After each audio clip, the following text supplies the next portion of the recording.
How would you like a 15% discount to my daily email, the stack of stuff, the show notes, discounts to the conference, all of that? All you need to do is text the word show to 33777. You'll get the annual subscription with a 15% discount to my daily email. You'll get the stack of stuff, the links to the show notes, discounts to the conference, and so much more. All you have to do is text the word show, SHOW, to 33777. Text show to 33777.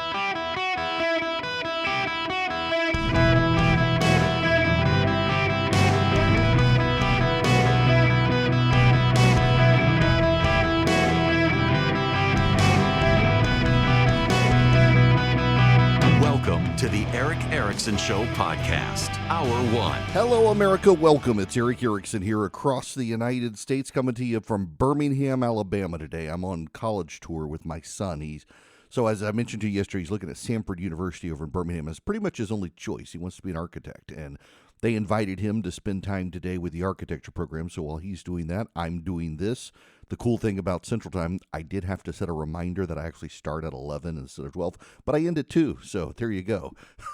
Okay, we got to get to the big news this morning. The President of the United States is walking back his tariffs, particularly on groceries. Now, listen, he boxed himself in on this. Let's just be honest. He boxed himself in. The President of the United States had told us that you don't pay tariffs, foreigners pay tariffs. And then the President said that tariffs don't cause price increases.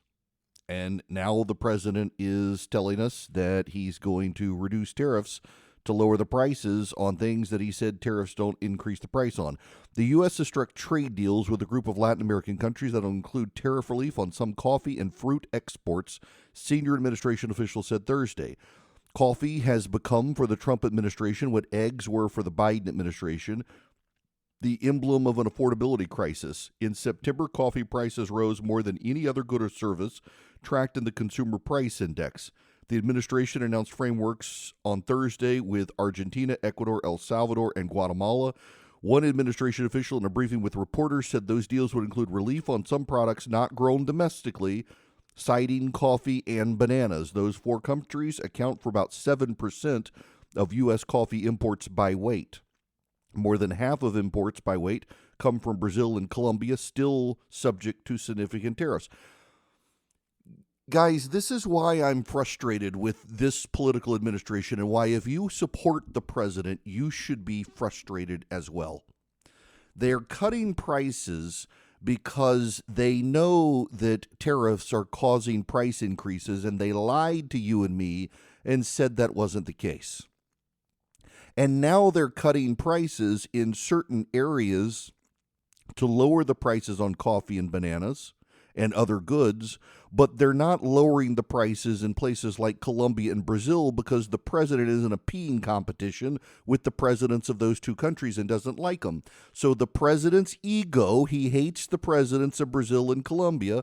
The president's ego is causing 75% of the coffee prices in this country to stay elevated because he doesn't like the presidents of Brazil and Colombia, and so he's not willing to reduce the tariffs there. He's willing to reduce the tariffs in others, which is great for me. If you go back to my program last year, I was telling you, my wife and I buy coffee from a place called Rev Coffee. We buy whole beans Guatemalan coffee, and the price of a giant bag of that coffee went from $90 to $160. That's before tax. $90 to $100. We buy a great big bag. It lasts us more than a month. It's fantastic coffee. But I saw the price increase, and it was tariff related. And the White House said, no. The tariffs don't cause this. Like, yes, the tariffs are the only reason this coffee price has gone up. And so for me, he's gotten rid of the tariff on Guatemalan coffee, so my coffee price is going to go down. But you probably go buy your Folgers or Maxwell House or whatever, that coffee comes from Colombia or Brazil, and your price is not going to go down. So the pretentious coffee drinker's price is going to go down, but the everyday drinker's coffee price is not going to go down. At least banana prices are going to go down. This is so stupid. It's a stupid policy. Now, listen, for those of you, and I really do, I want to talk lovingly to those of you who support the tariffs. We had a guy call yesterday and said we should get rid of the income tax and do tariffs. First, accept reality. You're not going to get rid of the income tax. It's going to take an agreement between Republicans and Congress to get rid of the income tax, and you're not going to be able to do that. And then, if you only had the tariff, it would only apply to imports, not domestically produced products. Domestically produced products would raise their prices because the import prices would go up so much that the domestic guys could raise their prices, knowing you're still going to buy them because they'd be cheaper than the imported price. So you would buy less imported stuff, so the tax revenue to the government would go down. It already wouldn't match the amount of money the income tax brings in, so you'd have a raging deficit. The math doesn't work for that idea. To stimulate domestic manufacturing, the president said he wanted to do tariffs, but there's no domestic manufacturing of coffee beans or bananas or off-season tomatoes or off-season pineapple. There's not. So why were the tariffs ever applied to those to begin with? None of it ever made sense. It was economically stupid to do. And now the fact that they're not getting rid of the tariff on Brazil and Colombia, despite most coffee coming from Brazil and Colombia, not to mention the African coffees, which I don't particularly like because they kind of taste a little fruity and I don't like it. But nonetheless, they're not doing it to the African coffees as well. I don't want the Democrats to take back power. And affordability is a big issue. I've got a reader on my Substack who for a year has been arguing with me. Saying, no one's ever going to vote Democrat again. It's not going to happen. They're too far left. And then Tuesday rolled around. We saw what happened in Virginia, New Jersey, New York. We saw what happened in Georgia. And he's like, I don't think they're going to do it, but we'll see. It's a major walkback for this guy who's been very dogmatically insisting for a year, no way the Democrats will ever take power again in this country. They've gone too far left. And suddenly say, well, I don't think they will, but we'll see now. Yeah, we will see now because it's the cost of living. Mr. President, I don't want you to lose. I know you and your supporters think I hate you. I supported your election. I don't want you to lose to the Democrats. I don't want you to be tied up in impeachment. I don't want you to be distracted from your goals as president because the Democrats in Congress are having you in constant investigation. I don't want that for you, but I can see that you're going to get those things if you keep these economic policies instead of going back to the policies of your first term where you tariffed China but not the whole world. Let's break this out. A buddy of mine the other day, in fact, let me see if I can find this comment for you real quick. Going by the seat of my pants because this is what I do, but I know where I can find this comment. A buddy of mine is here we go. He's a home builder. I want him to build my house. Let me read this for you. It's from my buddy. As a custom home builder who lives in this market every day, I can tell you that the lack of confidence in our economy is crippling real estate in a way I've never seen. Years ago, the housing market moved in a slow and predictable rhythm that gave builders time to adjust. This is gone. Everything is tied to the stock market now, and buyers make decisions based on whatever happens this week, even if they felt the opposite the week before. Builders are expected to plan and design a home today that will not break ground for up to 2 years, and we have no idea what the world will look like when the home is ready to sell. It's pure guesswork. The risk is higher than gambling in Las Vegas, and I tell people all the time that a speculative builder has more at stake than a professional gambler. It's impossible to make long-term decisions when the government creates policy that shifts the economy on a whim and offers no consistent direction or confidence. Material prices swing without warning. Tariffs push costs higher.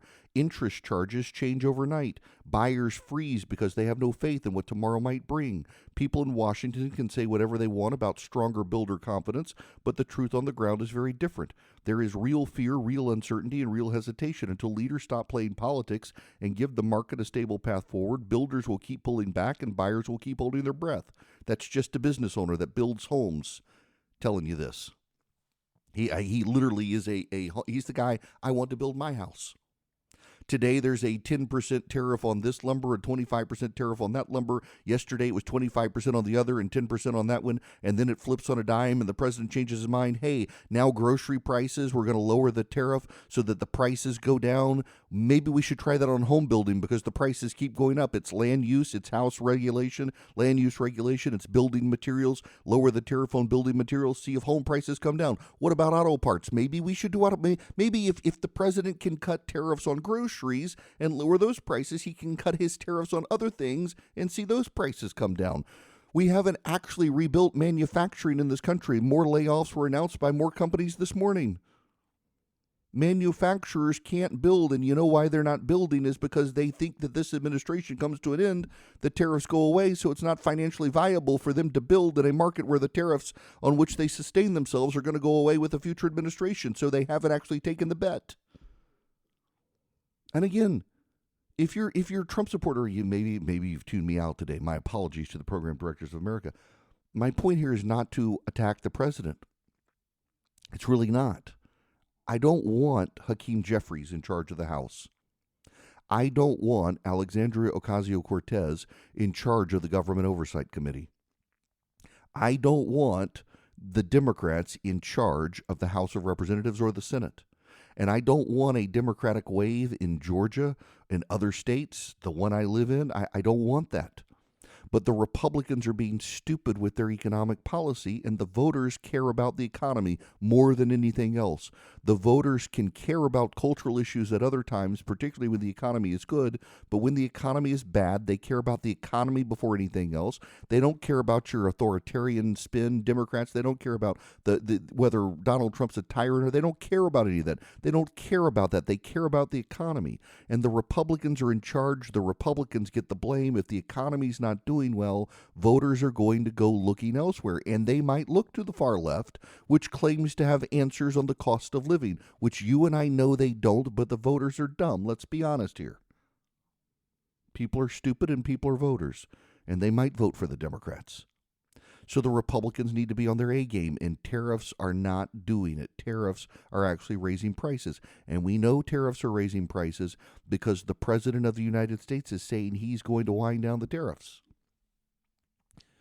On groceries at least, but there are plenty of other they're also going to, by the way, wind down the tariff on Argentinian beef to help beef prices come down. Now that's got the voters in Nebraska angry and the voters in Kansas angry because they were actually benefiting from the tariffs on Brazilian and Argentinian beef.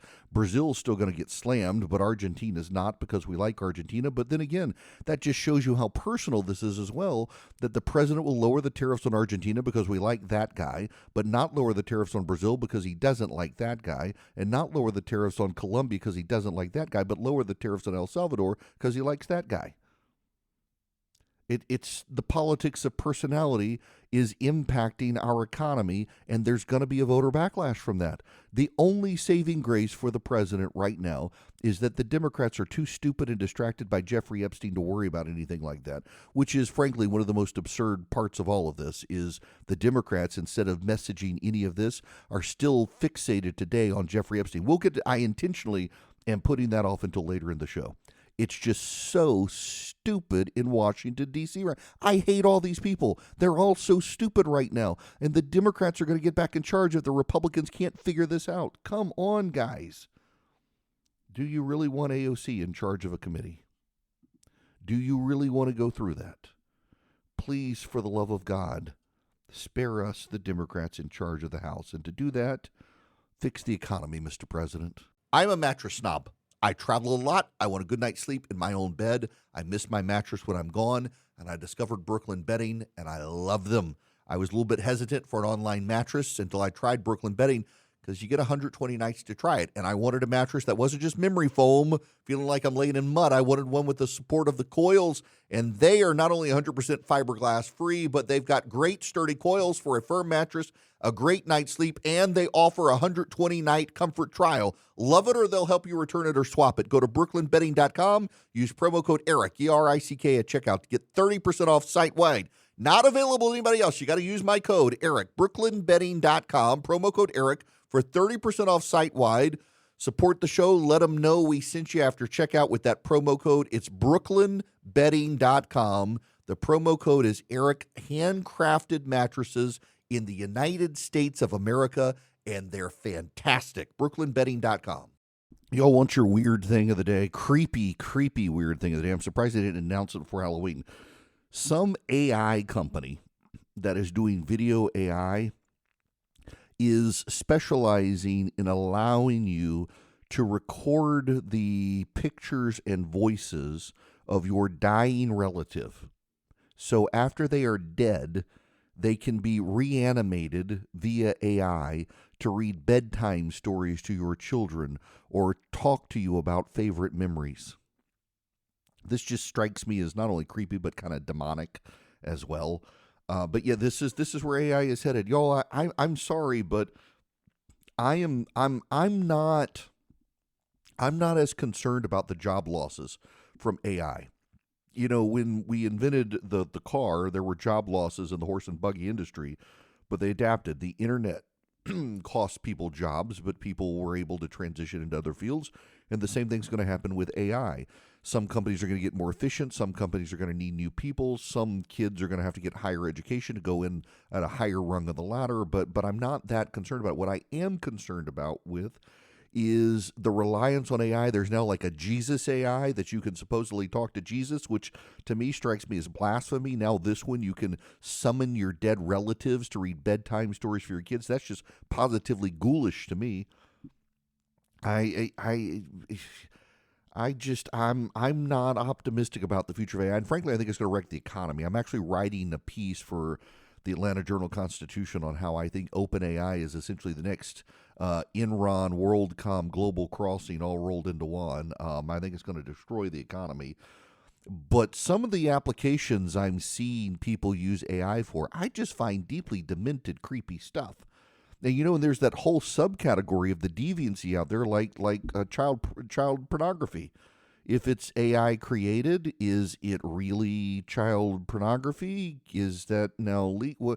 And you know where there are people headed on the left saying, yeah, we should allow them to do this to get it out of their system. We as a, you know, it's like the Tower of Babel story. We think we're God, and we try to create things to replace God. We try to create in the way God creates, and it never works out for us. And I kind of feel like that's what's happening with AI, that we are creating these things, and we can't really create in the way God creates. We create deviant offshoots.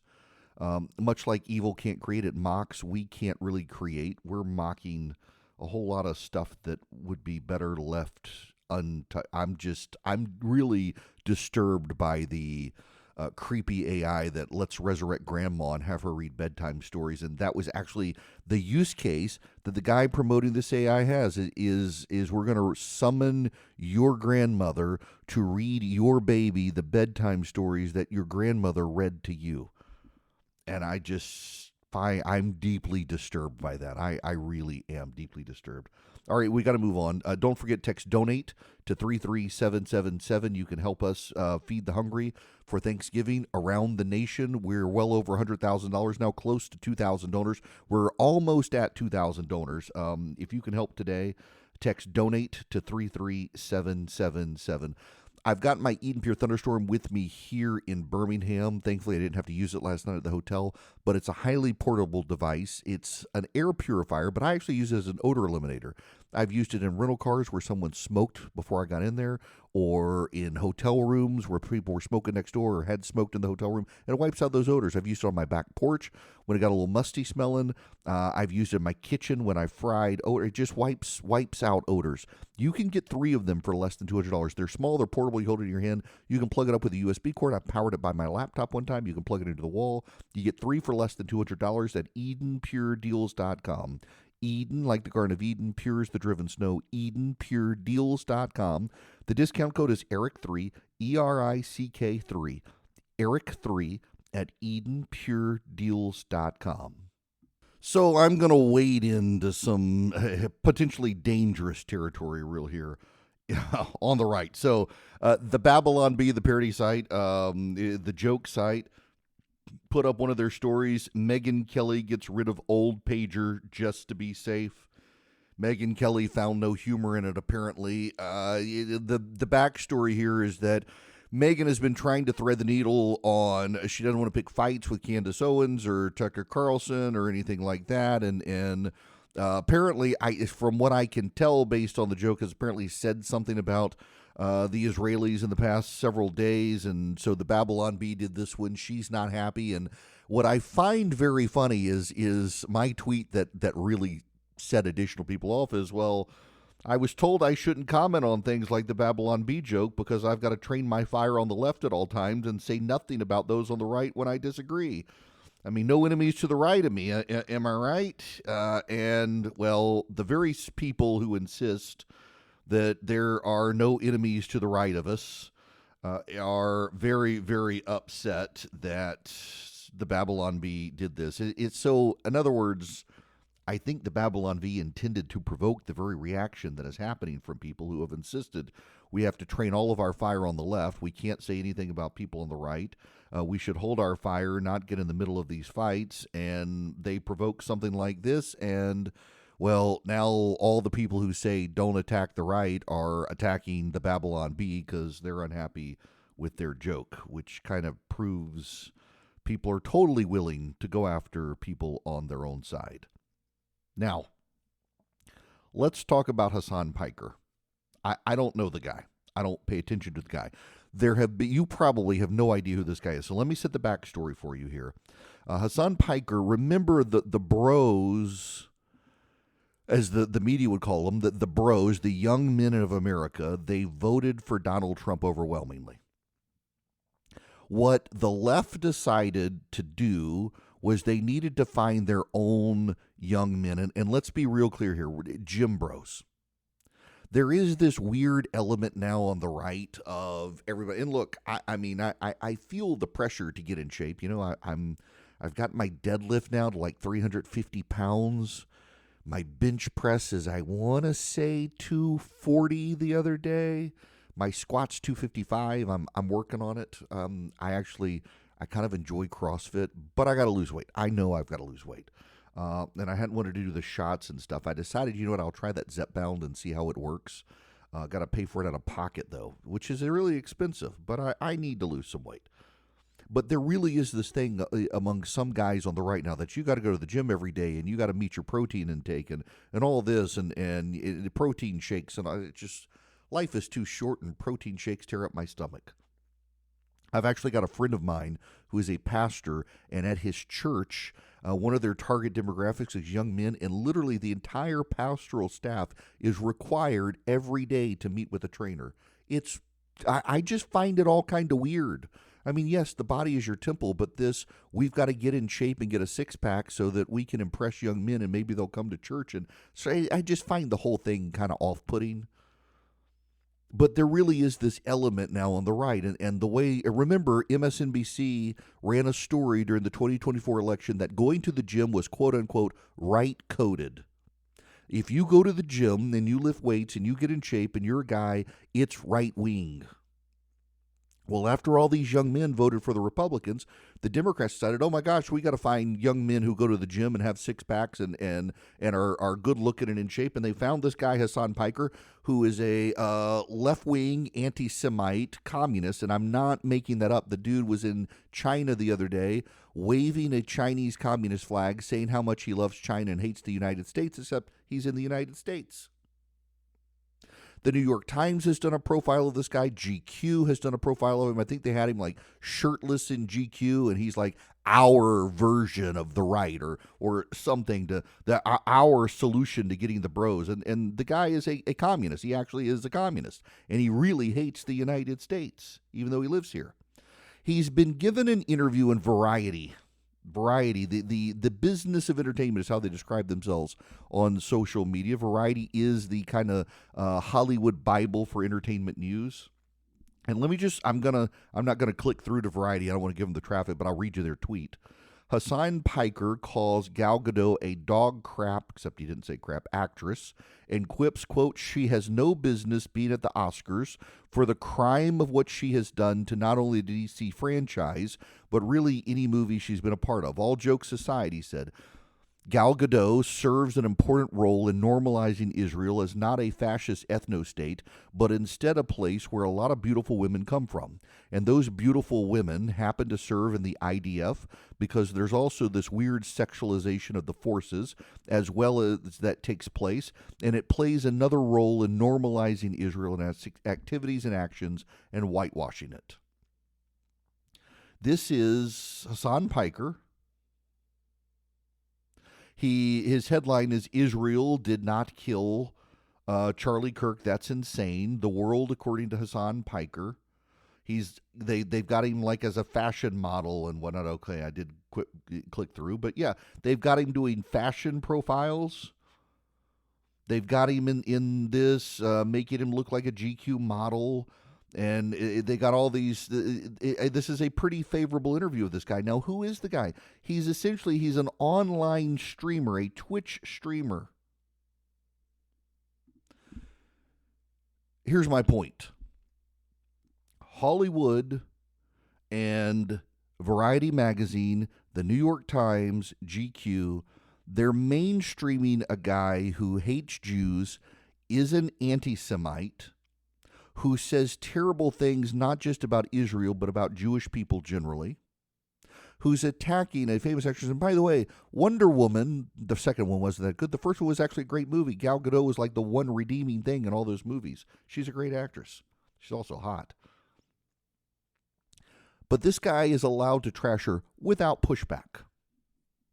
There is no pushback on the left to Hassan Piker in Variety. You don't know who he is, but it's important you understand this point. You probably don't know who Nick Fuentes is, or at least you didn't until Tucker Carlson interviewed him.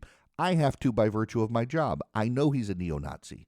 And I know Tucker Carlson gave him a very softball interview where he allowed Nick Fuentes to praise Joseph Stalin without any pushback.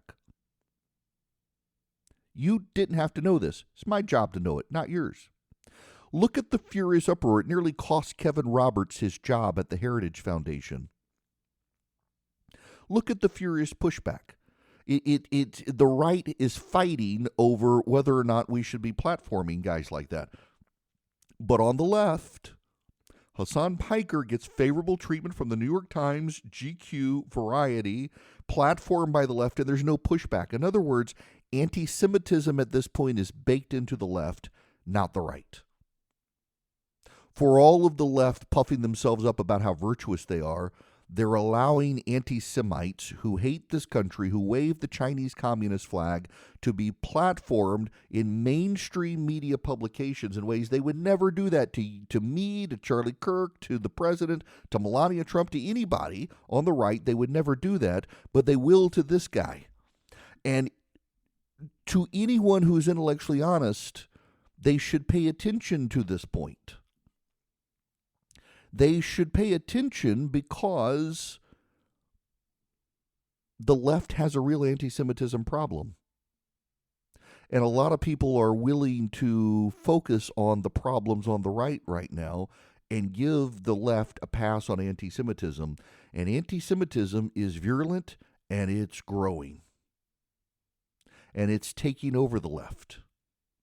In fact, there are a whole lot of people out there right now on the left who are pushing the Democratic Party to take clear lines, not against the Netanyahu government in Israel, which is fine. Well, I know a lot of people don't like Netanyahu, but to take a position against Israel altogether. Remember, in Israel, even the people who hated Benjamin Netanyahu were supporting his efforts in Gaza to get the hostages back. What the left likes to say is that we're not criticizing Israel, we're criticizing Netanyahu, but then they make really obnoxious comments about the Jews generally. They're riddled with anti-Semitism. It is a real problem, and it's a growing problem. And it's a problem because on the right, we have this immune system, I think. In the 1950s and 60s, it was actually William F. Buckley who said, we've got to drive the anti-Semites out of the right. We got to drive the cranks, the crazies, the kooks out of the right. We actually do have to serve as gatekeepers. We actually do have to cancel people. And I agree with that, by the way. We should push back on the Nick Fuenteses. We should. This isn't a battle of ideas. He's an anti-Semite who hates the United States and actually is encouraging young men to rape women, strangle them, do all sorts of abusive things. When he's telling them when he's not telling them to avoid women. Very, very weird when you've got Tucker Carlson now platforming people who claim Bonhoeffer was the bad guy and Churchill was the bad guy in World War II. We should say this is unacceptable on the right. We should say this isn't a battle of ideas.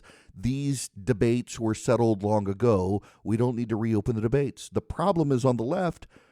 They're not even having the debate anymore. They've just accepted the anti-Semitism on the left. They've accepted the Hassan Pikers. They're platforming them. They're trying to normalize them on the left. It's Variety. It's the New York Times. It's GQ. That's not happening on the right. And I think for those of you who can't see stark differences, you should see the stark difference. The amount of pushback on Tucker Carlson, the amount of pushback on people on the right who platform these guys versus on the left. It's a warning sign on the left that something is really wrong there. The increase in violence, the political assassination attempts on Donald Trump, the assassination of Charlie Kirk, the progressive circling the wagon, insisting that Charlie Kirk's assassin, Tyler Robinson, wasn't one of theirs. On the right, there's been major pushback against someone like Candace Owens claiming it was the Jews who assassinated Charlie Kirk. On the left, they're like, maybe it was the Jews, but it certainly wasn't a transgender activist. There's something really wrong on the left. It has been festering. It is growing more violent. And on the right, there are still people willing, myself included, to push back very vocally. That gets to the Babylon Bee joke about Megyn Kelly and the pager. There are those on the right who, because of friendships and whatnot, they don't want to speak out about the Tucker Carlsons. I'm really glad I live in Middle Georgia, not in D.C., where I have to see these people every day. Because I do think it would be harder for me to criticize these people if I had to see them every day. I wouldn't want to live in the world where, oh, hey, there's that guy I beat up online yesterday. And in Middle Georgia, it makes it a little more cushy, and I can tell you what I actually think and don't have to pull punches because I'm not in meetings with those people every day. I wouldn't want to be in meetings with those people every day. But there are people on the right who have friendships, and they don't want to push back on their friendships. They don't want to challenge their friends, and then they get mad at other people on the right who do. And I think that gets to the Babylon Bee joke is I think they knew that they would provoke a lot of the people saying, hey, we shouldn't really criticize Tucker Carlson or Candace Owens. We should focus on the left, are now suddenly attacking the Babylon Bee, and they got exactly the reaction they intended to get. And again, on the left, that reaction doesn't exist. That reaction is not there. On the left, we've seen a takeover of the anti-Semites, the platforming of the anti-Semites, and this Hassan Piker guy who literally earlier this week was in Tiananmen Square waving a Chinese communist flag, bragging about how awesome China was and how much it offers him what America doesn't. Notice he's not moving to China. He's come back to the United States. But a guy who would go to China and brag about how awesome China is and how awesome the Chinese Communist Party is and bash the United States on Chinese soil, I do kind of wonder. I'm with Nikki Haley's son who says Hassan Piker should be deported. I'm with Nikki Haley's son. I think the guy probably should be deported at this point. He's clearly here to work his magic as an infiltrator to sow discord in the United States and the left. And you should note, again, the mainstream media outlets like the New York Times and GQ and Variety, they're elevating this guy who is sowing that level of discord in this country, who is perfectly happy to go to China and attack the United States while there. Why is he here? Today is apparently some giving day online, and I've been trying to guilt you guys as best I can into helping us out around the country, and I want to give it one more effort. If you donate to text the word donate to 33777, you can help us feed people this Thanksgiving. We've done this for 5 years now. We're close to $1 million raised over 5 years. This year, we're actually behind our fundraising effort, and I'm not surprised. There's actually a growing body of data that the economy is not doing as well as we thought it was. We don't have October numbers. We may never have October numbers, but people are hurting this year. And some of you can't give, but if you can give, I would encourage you to give generously as best you can. As the Lord provides for you, can you provide for others? Text donate to 33777. There are a lot of Americans who are struggling during the holidays. And anything you can do to help, I would really appreciate it if you text donate to 33777. We're partnered with Hungry for a Day, and around the country, they partner with food banks and soup kitchens to make sure that Americans are taken care of during the holidays. And by the way, the whole the whole year long, Hungry for a Day works with them. But this Thanksgiving, if you donate $40, if you text donate to 33777 and you donate $40, that's going to provide a family of four a turkey or a ham. It'll be their preference. Some people really don't like turkey. Some people want the ham. It'll provide them like mac and cheese, mashed potatoes, sweet potatoes, the sides, green beans. It'll provide them a pie. It'll take care of them. And it varies by soup kitchen. I was told don't be super specific on the sides. It is a turkey or ham. The sides are region specific, and then a dessert, a pumpkin pie or pecan pie, and again, region specific. But they want to make sure that people around the country, from New England to California to Georgia and Florida to the upper Midwest, that everybody's taken care of. They partnered with soup kitchens, food pantries, food banks around the nation to make sure that Americans who can't afford a Thanksgiving meal this year will still be able to get a Thanksgiving meal on their table. I got a question, are the turkeys and hams prepared? In some places they are, and in some places they're not. And again, it's very regional preference. That's one reason I love working with Hungry for a Day. Very regional preference. In some places, they actually do roast chickens because immigrant communities who are now Americans want to participate in Thanksgiving, but they're not down with turkey. They're not used to it. They'll do chicken. So they do such a good job. Your help really does help. $40 will feed a family of four. $80, two families of four. Text donate to 33777 today, and please help make a difference this Thanksgiving. Please. Thank you. Let me tell you about Americans for Prosperity around the country. AFP is working to get conservatives plugged into conservative public policy. If you go to afpvolunteer.com today, you can sign up with Americans for Prosperity. afpvolunteer.com. Sign up with Americans for Prosperity today. They can connect you with your local government, your state government, even the federal government, so that you can help advance and shape clear conservative public policy. It's afpvolunteer.com is the website. afpvolunteer.com. Americans for Prosperity is the largest leading grassroots group in the country, and they're on the right. They advocate common sense conservative reforms, from school choice to the president's tax cuts to deregulation for small businesses. Around the country, down to the local school board and city council, they advocate common sense conservative reforms. They can make you just the most informed person in your circle of friends. You don't want to be an activist, but you want to know what's going on? Plug into AFP at afpvolunteer.com and you will stay informed. You actually want to make a difference in the fight? Go to afpvolunteer.com. They'll train you how to be a door knocker, to get out the vote, to go to your local government, your state government. afpvolunteer.com.